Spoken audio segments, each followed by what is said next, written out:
All right, ready? Yep, 3, 2, 1. Welcome back to our continuing coverage from Super Bowl 60, Radio Row.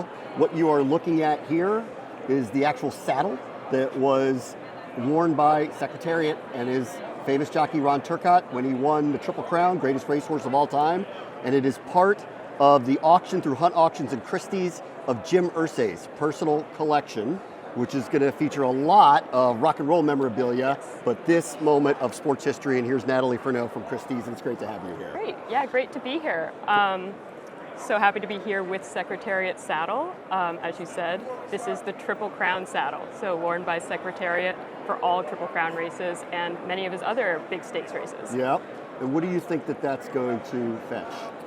We're estimating it at 1.5 to 3 million, Wow. but it's an auction, so you never know. So how did you all end up with, obviously Jim Irsay passed away this past year, the former Colts owner. Everyone knows his legacy in rock and roll as well, that he was a big collector there. We'll talk about some of that in a moment. But how did it ended up being in the hands of Christie's to auction off? So I work on iconic collections for Christie's, and this is obviously one of the most iconic collections I've had the pleasure of working on.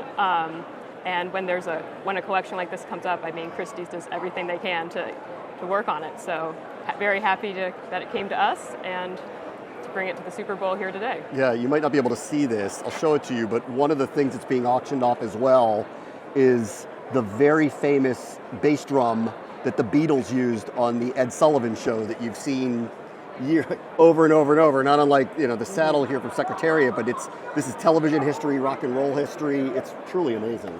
Absolutely. There's lots of really incredible Beatles material in the collection.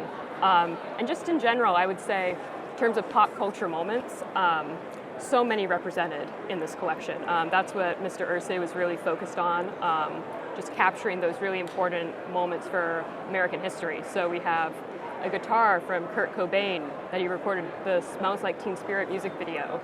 Talk about a cultural touchstone right there. Yeah. John Lennon's guitar, George Harrison's, Paul McCartney's instruments, Eric Clapton's instruments, Ringo Starr's drum kit. Truly amazing, really. It's really a remarkable, any of these objects would be incredible by itself. To have them in one collection is truly remarkable. Yeah, and apparently he was in the movies as well. The script from The Godfather is part of like an original Godfather script. Al Pacino's script for Scarface. Yes, is and part with of this, all of his annotations in the margins. Where he wrote his notes. Yes. So Say Hello to My Little Friend might have been an ad-lib somewhere in there. Might have been there somewhere. A Hunter S. Thompson first edition copy of a Jack Kerouac book. Yeah. So really pop culture for Jim Irsay was really kind of everything to him. Yeah, definitely. Again, he was just focused on, capturing those sort of like trophy moments and bringing them all together to tell the narrative of the 20th century. I was trying to do the math quickly here. This collection feels like it's something in the neighborhood of $20 to $30 million, maybe more. I would say you nailed it. Yeah, it's in the region of 30 million. Yep. Wow, that's pretty amazing. How can people take part in this if they want to potentially bid on some of these items from Jim Irsay? Yeah, so these auctions are mid-March, so March 12th, 13th, 14th, and then also online. They're going to be at Christie's in New York, so you can come in person and bid, but you can also bid remotely, so you can bid online, you can bid on the phone, and the best part, I think, is that you can come and see it all in person at our gallery. Yeah. So I think a lot of people don't realize that. Christie's gallery exhibitions, they're open to the public. So starting March 6th in New York, you can come see everything 6th through 12th. This one feels like the Rock and Roll Hall of Fame. I think it really will, yeah. It's amazing. Nathalie Ferneau from Christie's, thank you so much. Thank you so much.